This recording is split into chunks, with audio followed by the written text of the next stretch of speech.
Welcome to Divisionalysis. I'm Fog. Now it's come to my attention that not a lot of people have seen all the videos that I've produced, and I've covered quite a lot of topics.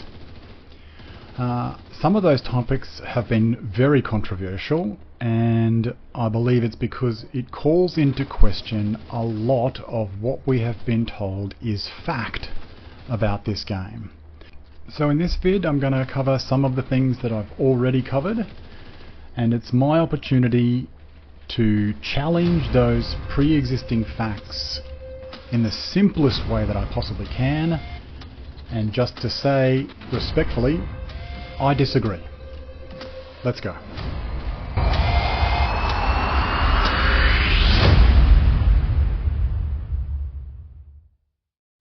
Now, what is considered established fact in this game often leads to confusion about real-world results.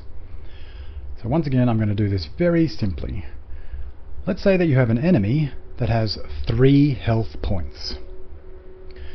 Joe has a weapon and build that produces a weapon damage of 1.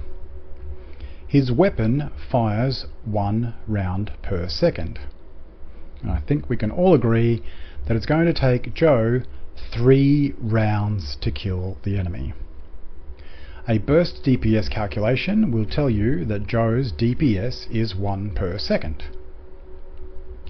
But Joe's real-world experience differs from what is considered to be established fact. In the real world, it looks something like this. An enemy with roughly 3 million health, a weapon that does roughly 1 million damage, and a cycling rate of roughly 1 per second. And what you can see is that Joe kills every one of these enemies in 2 seconds, and his DPS is somewhere around 1.5. There are 2 reasons for this. The main one is what I have termed the first bullet principle. I'm not the first one to bring this up, but it is an important factor in this game. The higher your damage is, the more important that it becomes. The lower the HP of the enemy, the more important it comes. Joe fires his first round and all the damage of that bullet is delivered in an instant at the 0-second mark. The weapon cycles, his second bullet fires at the 1-second mark, and his third bullet, the killing blow, is delivered at the 2-second mark. This is further exemplified if we do a simple graph of the damage done. As you can see here, 0.1 seconds at a time, the first 1 damage is delivered at that 0-second mark. And you can see here from the table has no idea what to do, the graph has no idea what to do, because you can't divide by 0.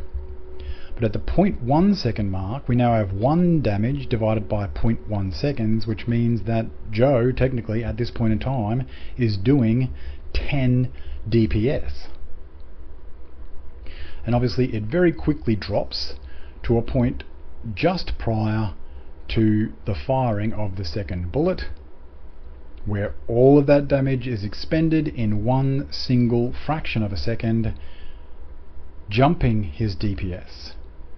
This continues until the third bullet is delivered in an instant, killing the enemy at the 2-second mark. 3 HP divided by 2 seconds is 1.5. And where this leads to confusion is results from the firing range.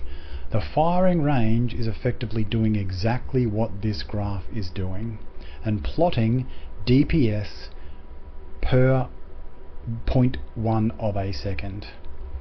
Except it knows that in the first second, those DPS figures are unrealistic, unattainable, or it just simply cannot divide by 0. So it has a couple of mechanisms built in to protect itself. The first one is if you deliver all of that damage in a single blow, it can't divide by 0, but it knows that the maximum amount of damage that you can deliver is the total health points of that enemy. The second defense mechanism that it has is that it will hold that damage that you delivered in the very first instance, and it will hold that for 1 second. At the 1.1 second mark, it realizes what's going on and starts dividing the damage that you have done in the first second by 1.1, 1.2, so on and so forth, displaying your damage per second. And as you can see from this display with a shotgun, it spikes immediately upon that second load of shot hitting the target. It is not a constant.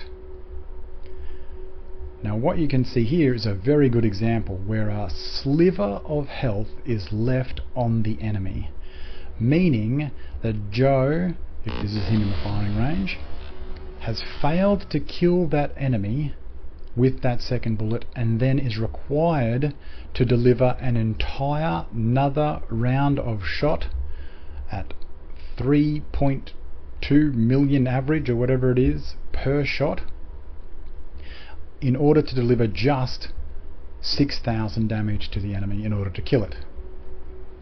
That tiny little sliver is the difference between Joe showing on the DPS readout in the range a difference of between 4 million and just over 2 million. And that's literally the difference of 1 crit hit. So when people are told that DPS is a constant rate, they do not understand and are very confused by the results that they receive in the range, and it is very easy to write off the range as just being wrong. It has some quirks, but it's doing exactly what it's designed to do. So for those who are comparing DPS to water through a pipe or gravity, who say that it's an established fact, respectfully, I don't agree. So when you begin to accept the fact that DPS is not a constant rate, it actually calls into question much of what you think is established fact in this game. For instance, more damage does not equal more damage.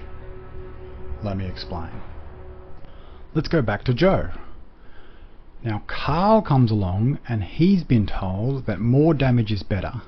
So Carl adds 10% damage to his weapon, giving him 1.1 damage.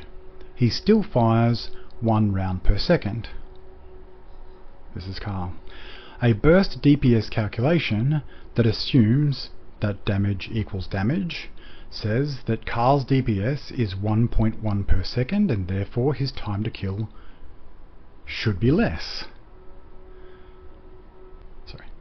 As you can probably guess, Joe and Carl fire their first bullet at 0 seconds, their second bullet at 1 second. Carl does not have enough damage to kill the enemy, so is still required to fire a third bullet, and both of them kill the enemy at the 2 second mark. The more damage that Carl has produced has not been realized and converted into actual damage on the enemy. This is a massively important point that many people have skipped over, thinking that more damage on their build means that they are going to kill things quicker. This is a very simple example of where that is not the case. Now, let me go back to an example from my last video. And I'm going to say this very, very slowly because people took this out of context, misconstrued, and really didn't understand what I was saying. I have an M4 with flatline. it has a higher burst DPS than the St. Elmo's. It has a higher burst DPS than the St. Elmo's by roughly 10%, just like Joe and Carl. And yet, when I fire at this target, it takes both the St. Elmo's and the M4 exactly the same number of bullets to kill this enemy. So, exactly the same as Joe and Carl, the extra 10% burst DPS that the M4 possesses has zero effect on the time to kill.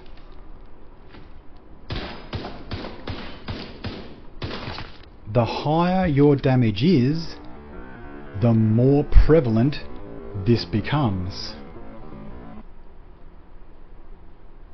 In the case of Joe and Carl, in order for Carl to actually have a faster time to kill, he has to deliver the damage required to kill that enemy with less bullets.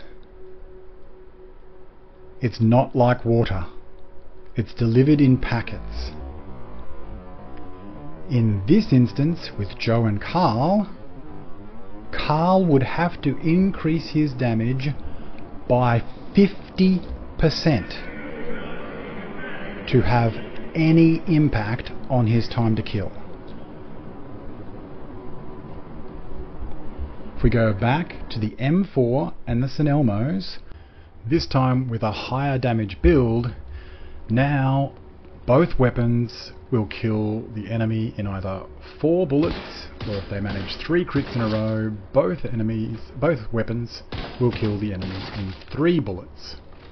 And what we have is a very, very similar case to Joe and Carl, in that the M4 would have to have a higher average bullet damage, somewhere between 33 and 50% additional damage, to have any impact on its time to kill. Now, even if you managed to accumulate 33 to 50% additional damage, you've saved yourself 1 bullet. And as I'd explained last time, that 1 bullet amounts to 0.07 seconds. Now if we go back to Carl and Joe's very simple world, Carl chose to put 10% damage on his weapon, on his build. Unfortunately, it didn't make any difference to his time to kill. Now if Joe, instead of taking 10% weapon damage, takes 10% extra armor, even if it decreases his chances of dying by 0.0001%, Joe's build is more effective in this world, even though Carl's build has more burst DPS. Now this is an exaggerated generalization to simplify a very key point to this game.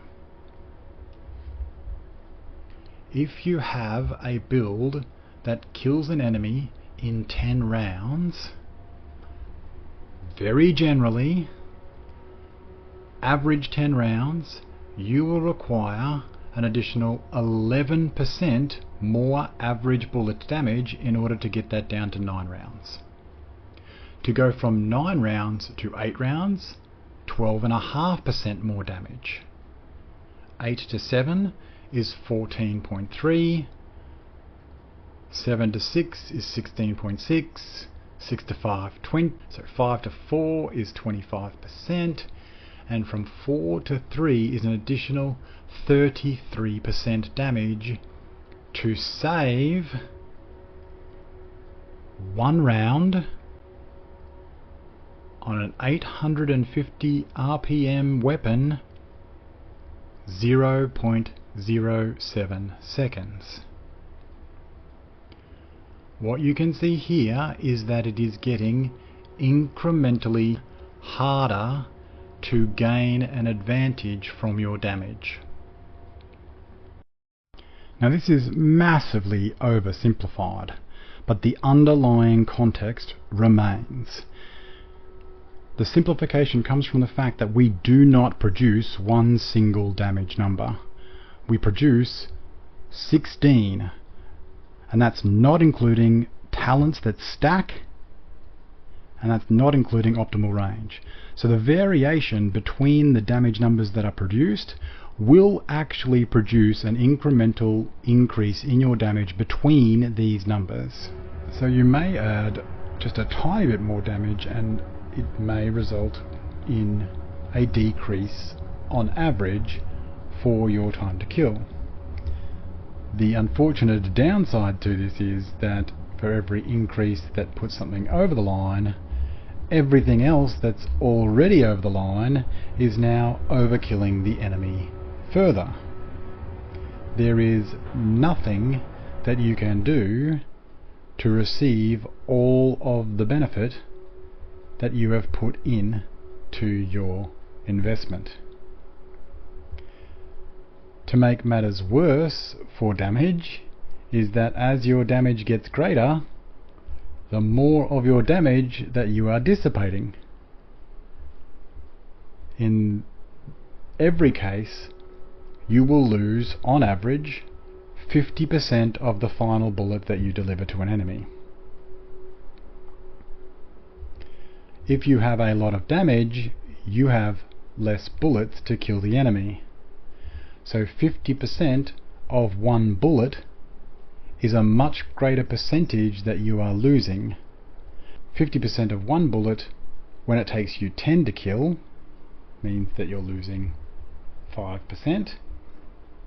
If you're losing 50% of every bullet when it only takes you 4 to kill, you are losing 12.5%.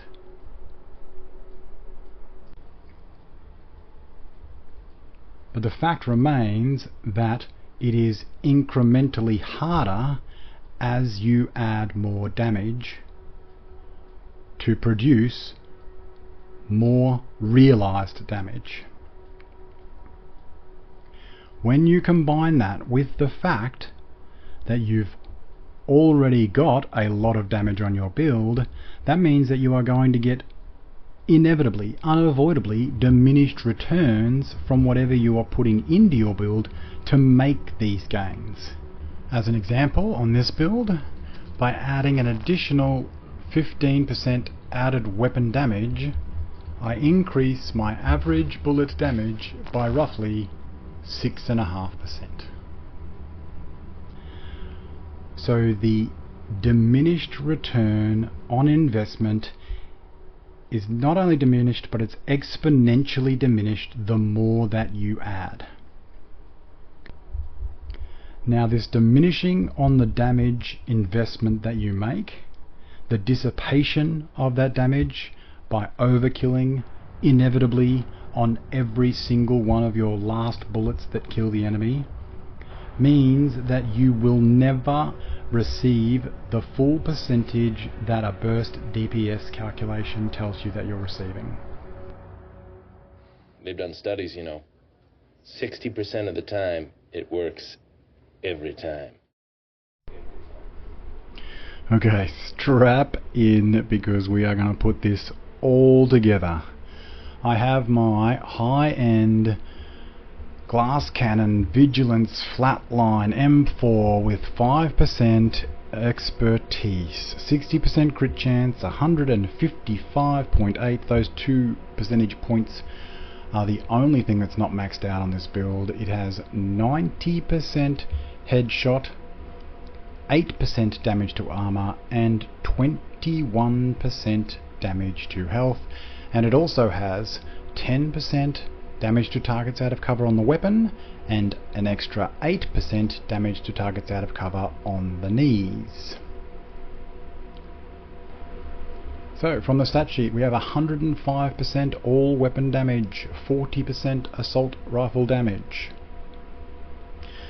That 40% is coming from our specialization Fenris and the weapon itself. We're not going to touch those. We have 25% total weapon damage from Vigilance. We have 30% amplified damage from Perfect Glass Cannon. And I'm going to go over to my handy dandy spreadsheet. So, base weapon damage 44.191. 105% all weapon damage, 40% specific weapon damage, and that gives us a weapon damage of 108268. Looking at the weapon, 108268. Back to the spreadsheet, 155.8% crit damage, 60% crit chance, 90% headshot damage, 15% amplified from flatline, 30% amplified from Perfect Glass Cannon, and I currently have the backpack talent in the amplified because it is in fact acting as an amplified talent, but let's be a little more accurate and put that in the total weapon damage bucket. We have 8% damage to armor, 21% damage to health, and you can see 18% damage to targets out of cover. I currently have this set at the average for heroic being 40% armor, and I have it at the average of out of cover being 82%. What you can see is that produces an average bullet damage of 544,418. I also have this set to 10% headshot accuracy. And what you can see is that the bullets per normal enemy, red enemy, is 6. So it requires 6 bullets at the average bullet damage in order to kill the 2.8 million health of a red enemy. What I'm going to do is I'm going to simplify all this down. We are going to go just on red so they don't have any armor. So I can remove that. We're going to the firing range, so every single target is out of cover. We can put that at 100%. I'm also going to do nothing but headshots. 100% headshots, and that reduces it all down to just 2 numbers. The frequency is that it'll be 60% is a crit, so it'll be a crit headshot, and 40% of the time it's going to be a non-crit headshot. Now, I am reducing this down to a 2-line spreadsheet. Yes, hypocrisy, I know, apologies Dodd, but that does make it simple. So we'll just check our damage numbers in the firing range. 548, 874, and 998, 950. Back to the spreadsheet. Very hard to see, but 548, 874, and yep, 998. Well, in my spreadsheet it's 949, but we're good to go. So that gives us an average bullet damage of 818,919. And what you can see is that the bullets per normal enemy is 4. So it takes on average 4 bullets to take down a normal enemy with headshots on this build. Right now, what I'm going to do is I'm going to do what I did before, and I'm going to swap out one of my weapon cores for armor, removing 15% weapon damage, or all weapon damage, from the build. Stats now, 90% all weapon damage, everything else is exactly the same. So go back to my spreadsheet, change 105 to 90. Come down here, now reduces the average bullet damage to 768, 781. Let's check our numbers, 937, 790 roughly, and 515 to 69. 937, 788, and 515 to 68. Cool.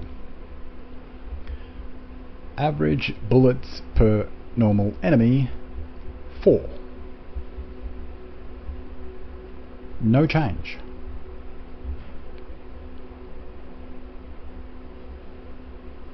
Let's go back in again, and now I've changed the chest piece to be an armor core. 75% all weapon damage now. Everything else is the same.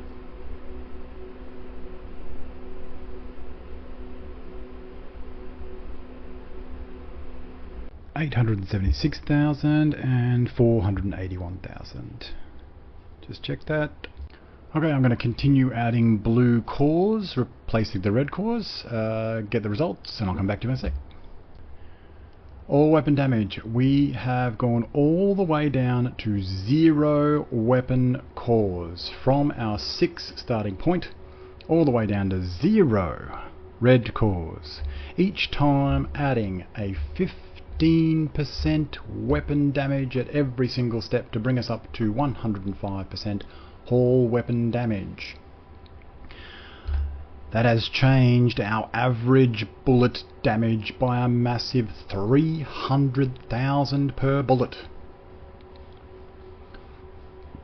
Our investment of 15% at each time from 0 to 1 gave us a 9.68% return.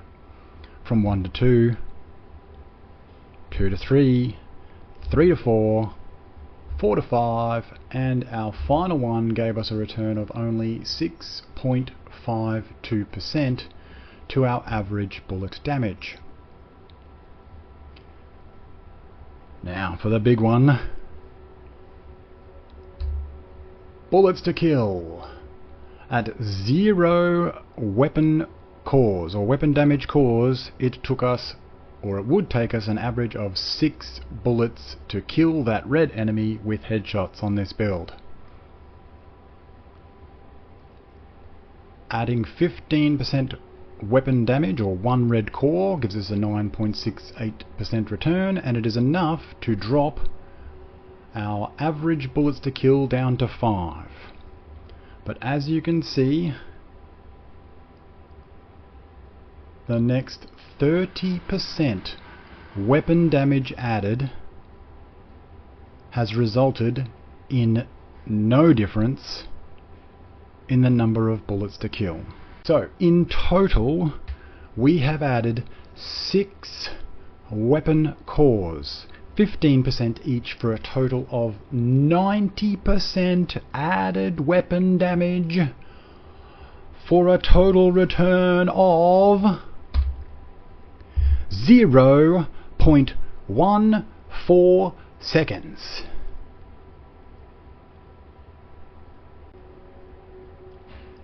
Are you underwhelmed?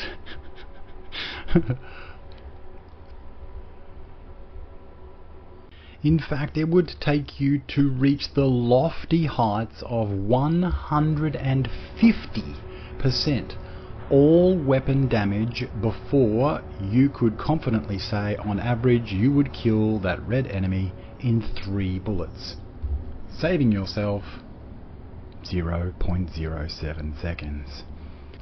This is a product of receiving diminished returns, or increasingly diminished returns, on your investment for the damage that you add, and then that is amplified by the increasing difficulty within which to gain an advantage from that damage. Now, is there any wonder why in the real world the average player chooses to ignore what has been considered to be established fact and forgoes a couple of red cores for a couple of blue cores and finds that they are more effective?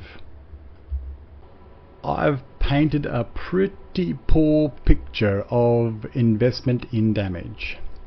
Now, I do not want anybody to be confused. There is a real reason why we need damage on our builds. But if you tell me that it has anything to do with burst DPS, I respectfully disagree. Now this video has gone on long enough. I'm going to let this brew for a while.